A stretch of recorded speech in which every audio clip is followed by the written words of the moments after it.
Clean sheet in the first leg and clean sheet in the second leg. How do you feel? Disappointing? It's very terrible. Extremely terrible. As in, I didn't expect this. Well, what do you expect? It's football for you. Anything can happen. But I think Arsenal started very poor in terms of physicality and everything. What can you say about that? I think what really happened is that they are still in the euphoria of the last match they played against Man City. You understand? I don't think they didn't even play like they trained. And it's very annoying. They didn't even play like they trained, but it's okay.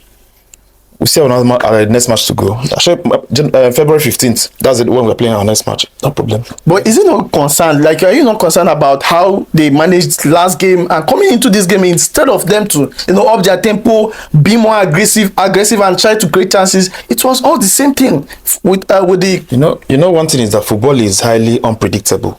You understand? And what really happened is that Newcastle came into this match more physical, more prepared. Is like they just studied Arsenal last match, and in fact they spent more time watching Arsenal last match, and I believe they used everything Arsenal did last time. They used it against them. Even our own little Messi, Luis Kelly, he couldn't even do anything today. It's annoying. It's really annoying, I'm telling you. But look at it. Last match in the first leg, you guys created little or no chances, little or no clear chances. This match again, you guys created little or no clear chances again. Everything is possible, like I said earlier. They were just in the euphoria. They don't like the match against Man City. They were not playing this one for revenge or anything. They just want to play their normal game. They didn't come up with their A game. You understand? So it becomes a problem for them. Had it been that they took this match seriously, the way they took that match against Man City, I believe we would have done better. Seriously. It's very, very annoying. All right, so coming to your defense, Saliba today was, I don't know what's happening to Saliba.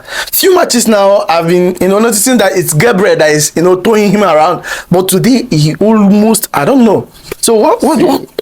Saliba has a problem.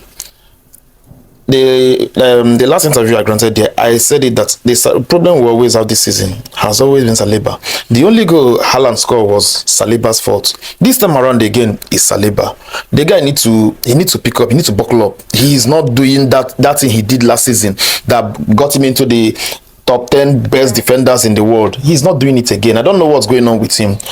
That guy needs to up his game. He needs to up his game seriously. You said top 10, but Saliba himself said he's top 2. He said he's in top 2 Premier League. He can say whatever he likes, but to me, Gabriel is number 1. That's just it. Saliba is not even top 10. Or he's just in top 10, that's all. All right, the mistake Raya did today, was it Raya's fault or was it Declan's fault?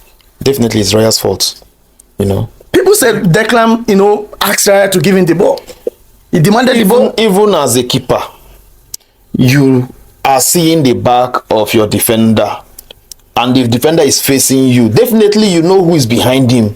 How can you give pass to somebody knowing fully well that you have a player behind him? Declan Rice doesn't have eyes behind his head. He doesn't have eyes on his head. So how will you know if somebody is behind him? Yeah. If they ask you, you can turn and pass it to another person. There are other players to pass the ball to. Sometimes, it's football. Sometimes you make these silly mistakes. Onana used to do all these kind of terrible mistakes, so you won't it's not just limited to Raya. It's still one or two mistakes. It doesn't go on. I won't blame him that much, because this is just one in many games that he used to do, so I won't blame him that much. And do you think the goal killed the morale of Arsenal fans, in getting trying to get the win or something?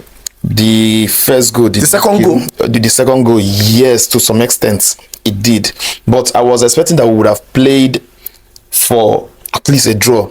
Yes, I will blame Arteta to some extent. After the first half, that Skelly was not there. What do? You remove him and put Calafiori. And I was even expecting that maybe at maximum at 65 minutes Calafiori will be there. But you waited till almost 75 or 80 something minutes before you bringing him in. And for me, Skelly was just outmaneuvered. He was bullied out of this ball today.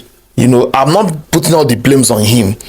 He's still a young boy. He's growing up and he's an excellent player. But for today, it's not there. All right, so let's talk about NWANERI. NWANERI showed his glimpse today. He was the only player in this Arsenal squad today that was showing, that character, showing that, consistency in going forward.